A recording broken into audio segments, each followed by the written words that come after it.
In today's tech video, I'm going to show you guys how to use the hand gesture controls on your Insta360 Ace Pro.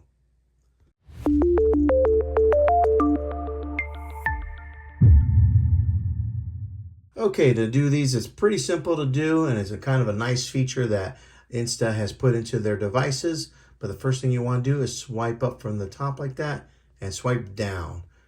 And what you'll see there is a list of icons. You're going to want to go to that third one there. It's got the hand icon. Go ahead and tap on that. All right, now mine's toggled off right now, but if you want to turn this feature on, you got to make sure you tap on that button there and it'll toggle it on. And now you'll see there's a list of other options. Video gesture examples. So say you are recording some video, you'll tap on that and it says palm. Start or stop recording. When the recording starts, you can lower your hand. Please note that the entire head needs to be in shot. So all you do is do like they're showing in that example there by raising your hand and making sure that your palm is like that. And then you would do it again to stop recording. So pretty simple to do. We'll go ahead and click back and the photo gesture examples. And this one's a little bit different. This one is a peace sign.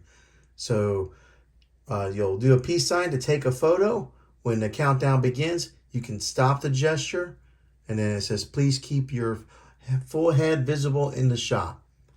So that's a pretty simple command to do. It gives you a little bit of time, so that way you're not taking all your pictures doing a peace sign. But a pretty cool feature here on the Insta360 Ace Pro. Now you'll go back here and make sure if you don't want that on to toggle that off. Go back to the main menu, and that's what it'll look like if you don't have that feature on. But hopefully this helps you on how to use the gesture controls on the Insta360 Ace Pro.